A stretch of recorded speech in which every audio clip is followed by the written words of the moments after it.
സത്യം പറഞ്ഞാണ്ടല്ലോ എനിക്ക് അച്ഛൻ അത്ര വിശ്വാസമൊന്നുമില്ല ഉള്ള കാര്യമാണ്. നാട്ടുകാർ മൊത്തം പറയുന്നുണ്ട് രാത്രി അവിടെ വെളിച്ചവും പത്ര ഏതാണ്ട് പരിപാടിയുണ്ട്, മന്ത്രവാദവും പൂജ ഏതാണ്ട് ഒരു പരിപാടിയുണ്ട്. ആ കുഞ്ഞെ ജോണി നീ ദൈവദോഷം പറയാതെ. പുള്ളി വലിയ പുണ്യാണ്.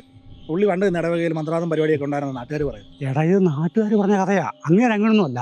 നാട്ടുകാർ പറയുന്നതിനകത്ത് കാര്യമില്ലേ? ഇങ്ങനെ ഈ കാടിനകത്ത് പോയി വീട് മേടിച്ച് താമസിക്കേണ്ട കാര്യം. തുടങ്ങിക്കോ, നീ തുടങ്ങിക്കോ. നല്ല മറുപടി ഞാൻ തരുന്നു. ഞാൻ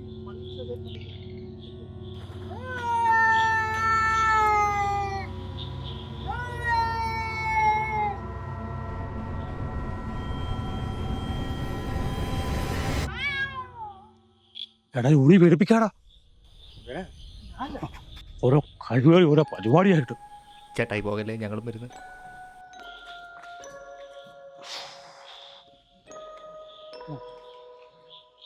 ആൽബിൻ ചേട്ടാ എന്നെ പരിപാടിയാണ് കാണിച്ചേ, എന്നെ കൂട്ടാ പോയത്. എടാ നീയല്ല പറഞ്ഞ വരുന്നില്ലെന്ന്. ഞാനും വരുന്നുണ്ട്. എടാ നീ കാര്യം ചെയ്യ്, വീട്ടിൽ വെയിറ്റ് ചെയ്യ്, ഞങ്ങൾ വിടാം. വളരെ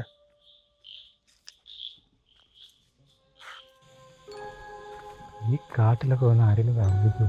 എടാ മിക്കവാറും പൊന്നു കേൾക്കും, കണ്ടാൽ തന്നെ പേടിയാണ്. ഇവിടെ കേട്ടോ ഞാൻ പറഞ്ഞില്ലേ ഇയാൾ കാവ്യാരം തന്നെ. ഇയാൾ എന്നെ കാണിക്കുന്നു.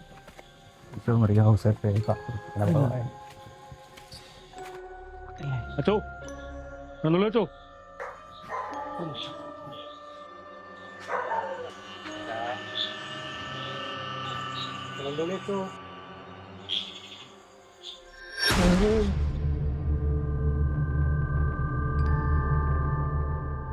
ഇളന്തോളി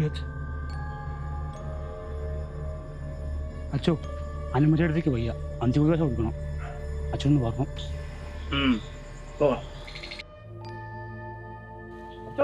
ഈ ആവിചാരം മന്ത്രവാദമൊക്കെ ഉള്ളതാണോ ചോദിക്കുന്നു? അച്ഛന് മൊത്തത്തിൽ ഇതിന്റെ ഒരു പരിപാടി ഉണ്ടെന്ന് നാട്ടിൽ മൊത്തം ഒരു വർത്താനമുണ്ട്. മതി, നിർത്ത്. പ്രേമമൊക്കെ ഉള്ളതാണോ അച്ഛോ? മരിച്ചു പോയതിനേക്കാൾ അപകടം ജീവിച്ചിരിക്കുന്ന മനുഷ്യരാ. 4 പേരും പുറത്ത് നിന്നാ മതി, വയ്യാത്ത ആളെ പേടിപ്പിക്കണ്ട.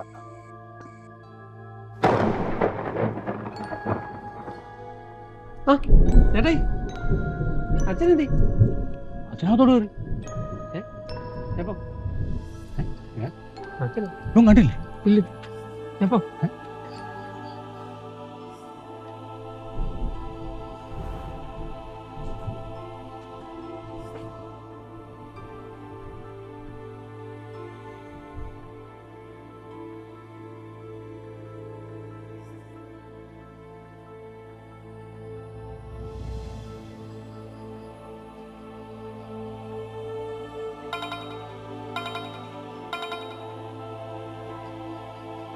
എന്താ കമ്പ്യാർ? നമ്മുടെ ശാന്തമ്മ ചേച്ചി മരിച്ചു. ഹോസ്പിറ്റലിൽ കൊണ്ടുപോയ ആംബുലൻസ് ആക്സിഡന്റ് ആയിരുന്നു.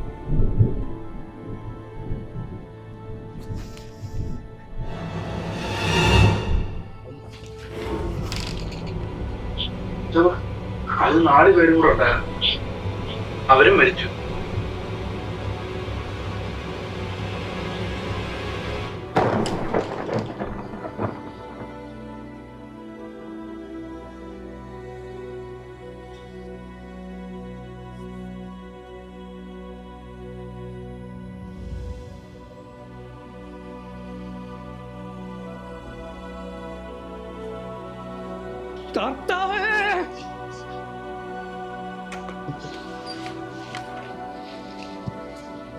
ഇല്ല.